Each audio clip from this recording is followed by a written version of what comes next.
guys, we're going to make a super simple stencil, kind of similar to what Banksy uses for some of his graffiti stencils, but on a smaller scale and kind of like hopefully a cheaper and easier version to do at home.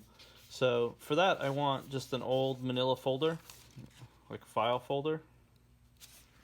So this is the one for our old rabbit who passed away many years ago, named Basil. We found it in our filing cabinet. And then I want an image that I got. So you can do this really simple in Photoshop, and I believe all of the Adobe products are free for students currently. Plus Fresno State has that super sweet deal where I think it's $35 a year.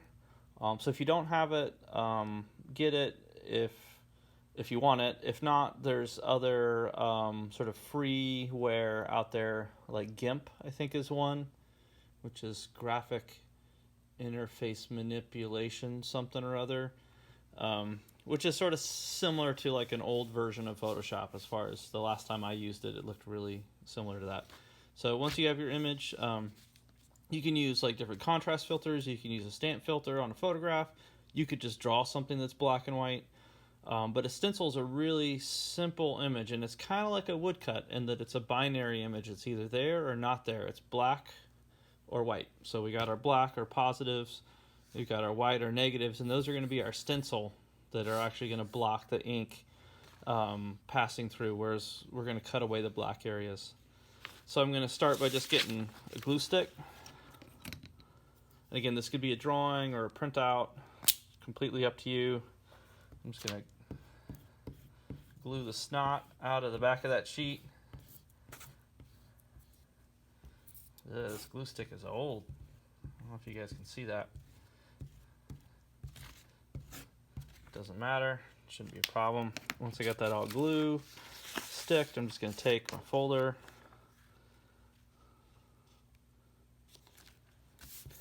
push down real hard, kind of smooth it on there. I'm going to give that a few minutes to dry, and then we'll start preparing to cut.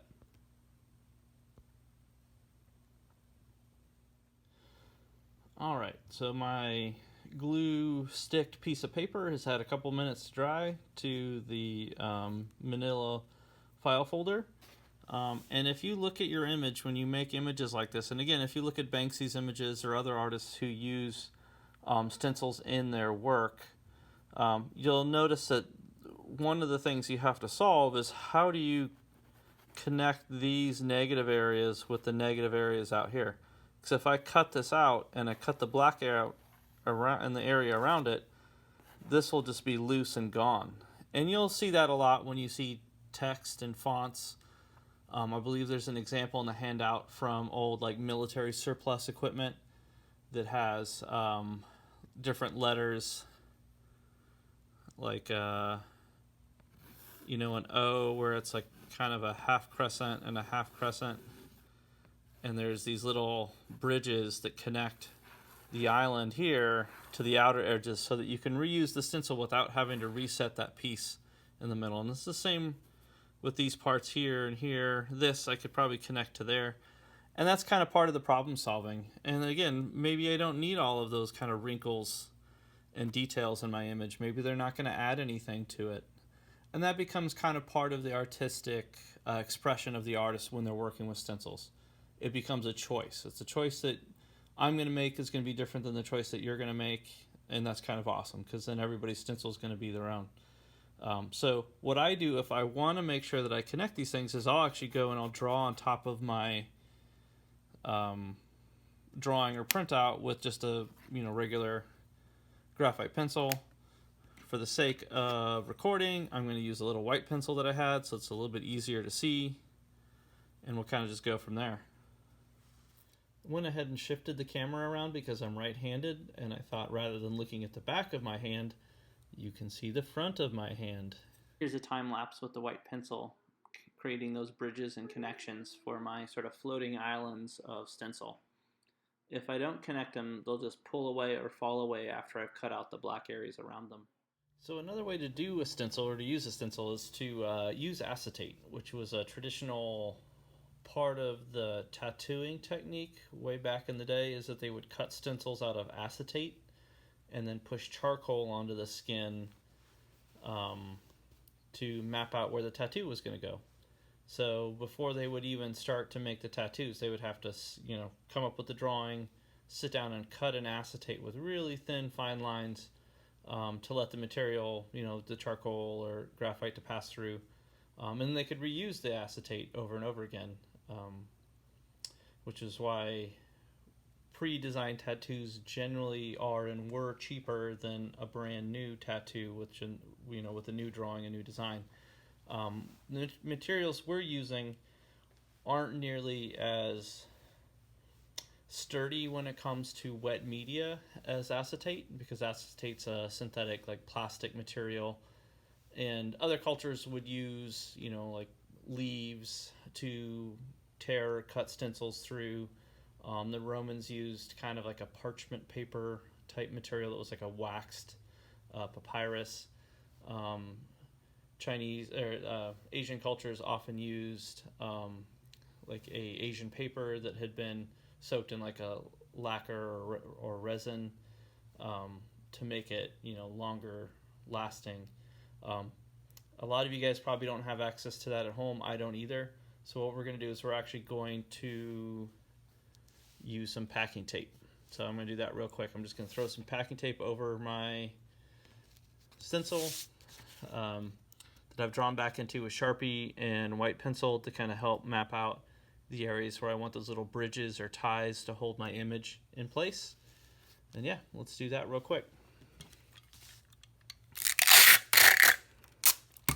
So this is just regular old cheap packing tape. You saw me just make a mistake there. So I'm going to go ahead and go off the edge.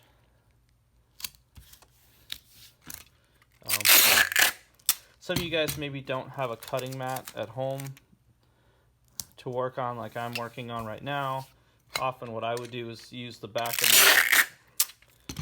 my old drawing boards or newsprint boards or pads, sorry, or an old sketchbook might have a chipboard back.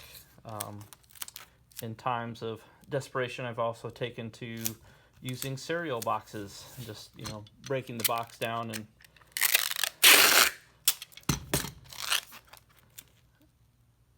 laying that flat so that I have a surface to cut against, so I'm not cutting my table or carpet or whatever. And then I can just go ahead and cut